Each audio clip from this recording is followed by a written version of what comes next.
All right, to use the vernacular, to use the turn of phrase that's popular among the people of this nation, shit's getting real, folks. Just had the caucuses in Arizona and Oklahoma, and oh boy, did it get interesting in those two places. Again, see, here's the thing that I know. The Ron Paul people, we read. The Ron Paul people, those are the guys following the rules. The Ron Paul people, those are the guys that have read the rules and know what's going on, follow parliamentary procedure, and they're held to a higher standard. Same thing with the bloggers, right? The bloggers now, if they tell a story, they have to make sure that every damn fact, every I and T is dotted and crossed because they're going to be held to a much higher standard than CNN. Because if CNN, or which is TASS basically, is the Soviet news agency, or the equivalent thereof in the United States, or MSNBC or MSN or NBC or CBS tells the story, people just assume that it's true. They must be telling the truth, right? Even though nothing could be further from the truth.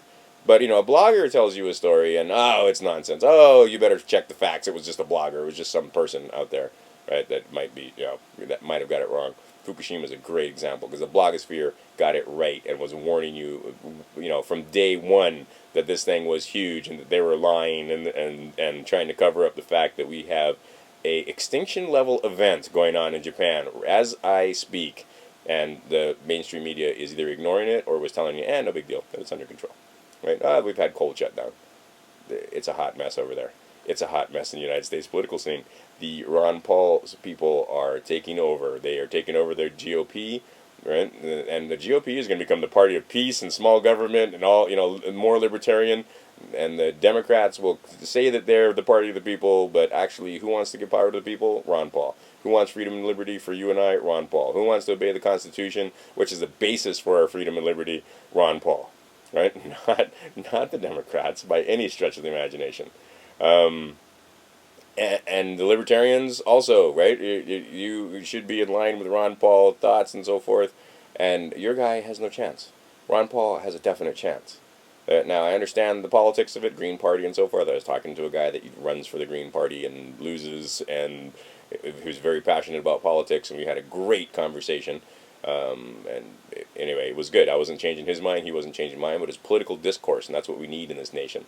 Right? Your ideas and my ideas, we need to be able to get behind the people that we want and put them in power.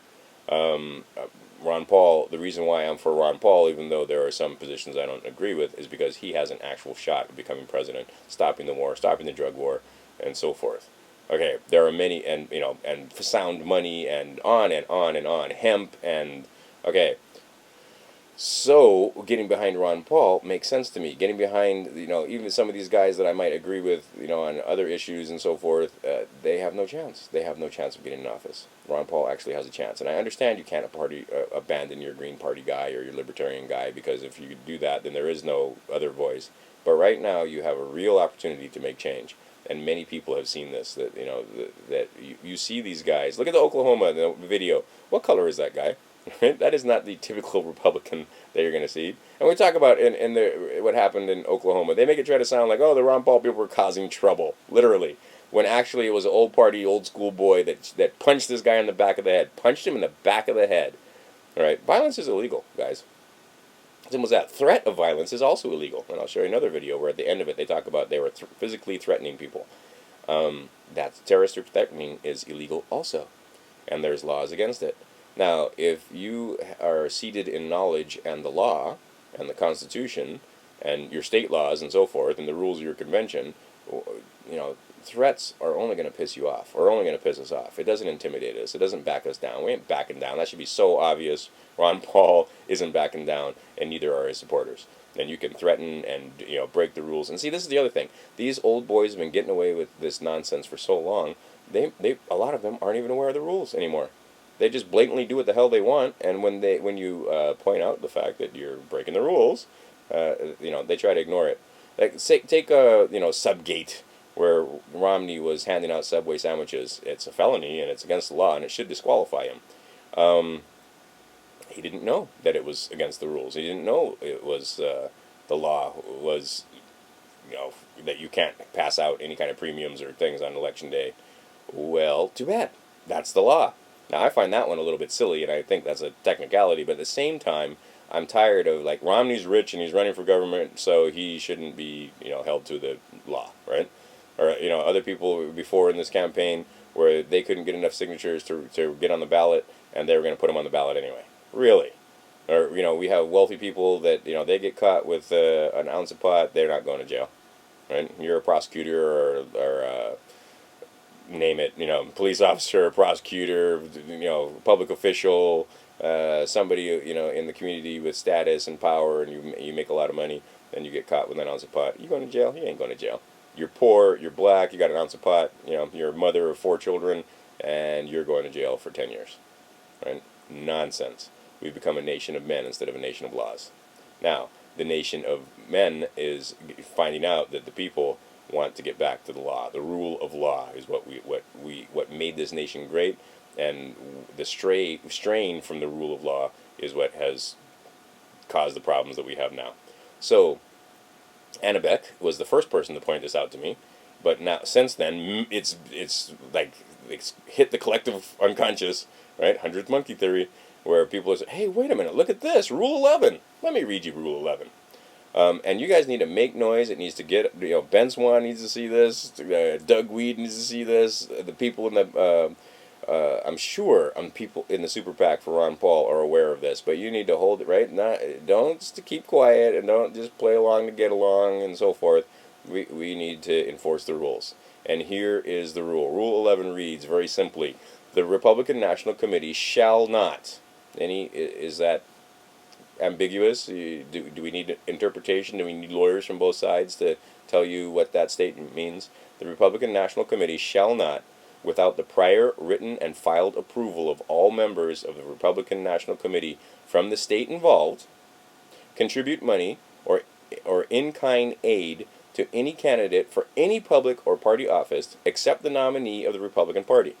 Romney is not the nominee of the Republican Party. It is still up for debate who is the nominee for the Republican Party. Or a candidate who is unopposed. Again, Romney is not unopposed. We are opposing him. Ron Paul opposes him in the Republican primary after the filing deadline for that office. That's a very simple paragraph. Let me read it to you without any comment. The Republican National Committee shall not, without the prior written and filed approval of all members of the Republican National Committee from the state involved, contribute money, in-kind aid, to any candidate for any public or party office except the nominee of the Republican Party or a candidate who is unopposed in the Republican primary after the filing deadline of that office. Part B. No person. Again, is it straightforward? This is so cut and dried. No person nominated in violation of this rule shall be recognized by the Republican National Committee as the nominee of the Republican Party from that state. How cut and dried and simple is that? So, get it on videotape. Load up your videotape to YouTube where you have people standing up in these conventions telling people to make donations to the Republican National Committee, and they'll give it to Romney. Right? That they can, if they've passed their personal limit, because there's a personal limit. If you're a corporation, you can donate as much as you want. But if you're a citizen, you and I can only donate $2,500. So if you've already donated your $2,500 and you want to donate some more money and give it to Romney, right? What do? Give it to the Republican National Committee, and they'll get it to Romney for you. It's against the rules. Can't do it. And not only that, if it's so against the rules that if they're doing that, then you can show it in just one case. All you need is one, and there's lots of cases in lots of different states that they are disqualified from being the nominee from that state. Get them up, guys. Get them loaded up. Get those videos loaded up. We have lots of cases and lots of examples where the people from the Republican National Committee have said as much, have said that, oh, give us the money and we will give it to Romney. Ron Paul is still a candidate. Romney is not unopposed. He is not the only candidate for the Republican primary in any state in the union. All right. Very simple. Rule 38. Take a look. I got another Ben Swan video down there. It's pretty cut and dried, guys. We got these guys dead to rights in so many cases, and the only way they get away with it is if you guys stand silent. Now, if they're intimidating you or trying to, use violence or threaten violence, there are terroristic threatening laws. that are on the books in all 50 states in the union. If you have witnesses, then I would come forward and put those guys on trial, and they will try to intimidate you more and tell you this and that, and they're gonna, right. This dirty pool, folks, has been going on for the longest time. I can tell you for a fact, my mother was a union organizer back in the day when they didn't want people, like I said, comes from Democratic roots. And I know a lot of you guys have problems with unions. But in the Midwest, we had, we had these workers just being abused by corporations the same way they are today. And anyway, they had these guys come to their house and freaking tear up the furniture and beat, they were playing dirty pool. Did they back down? They didn't back down, right? The meat packing plants and the working for, anyway. This is 40 years ago, 50 years ago, literally in the late 40s, early 50s, and so forth. But it's the same thing. They will try to use force and intimidation. Government is force, and they understand that they can rule you with fear and intimidation. Don't back down. And whenever you stand up, nonviolent protest, you'll see that they don't know what to do. They don't know how to deal with it. And in Oklahoma, just watch the video that I have here. I've got direct links, not third party. This is from the scene, directly right after interviewing people that were involved. In Arizona, talking about the ballot stuffing. In Arizona, you guys have a proud history of problems with the vote. Let's put it that way. I'll see if I can find those links again, and I'll put those there, where they know that you have problems with the ballots there. It's a rich tradition in Arizona.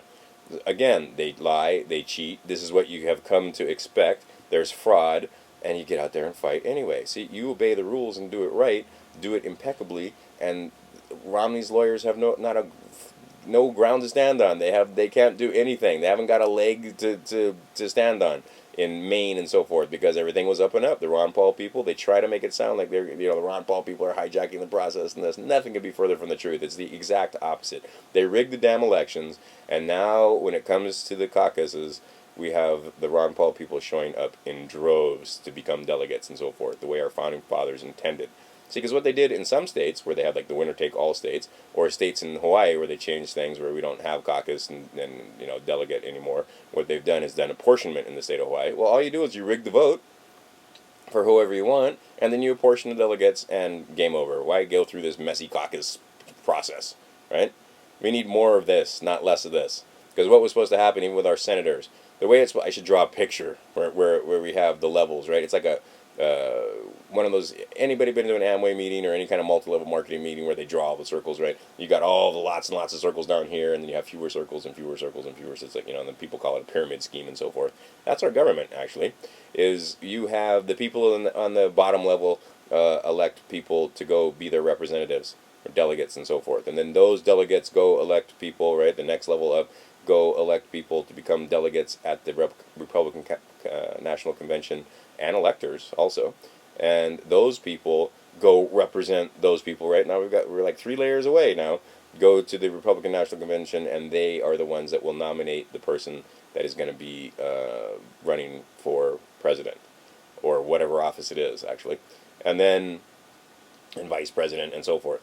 And then you have the electors, who are from each state, who are, again, several layers of people.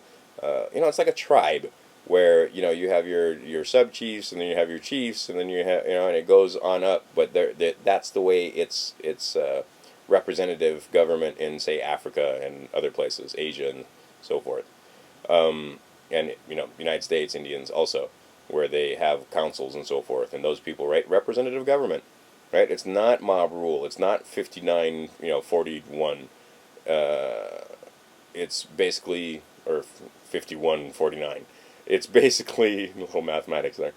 The idea is that we have a Republican form of government, and they tried to hijack the process. But the Ron Paul people are reading the laws, obeying the rules, and taking over delegates, taking over positions of chairmanship and so forth on all levels in the RNC. We are sweeping out the old boys. Now, more of that, not less of that. But what happened in Oklahoma and what happened in Arizona, it's ridiculous that we don't have more newscasters from the mainstream media covering this. Well, they're not going to cover it, then we cover it. We need more upstream. We need more people videotaping and keeping things on the up and up, because when the sun shines in, the rats don't do as much, right? They go hide. The cockroaches scatter. But when you're there and they get to, count votes in secret, and they get to make rules in secret, and they, here we've got all these delegates selected for it. No, that's not how it's supposed to work, and you know it. And you need to make sure that you hold their feet to the fire, and you make sure everybody follows the rules, right? Get out there and do whatever you can for Ron Paul. Spread videos, spread the word. Get out there. Ron Paul 2012. We're winning this thing.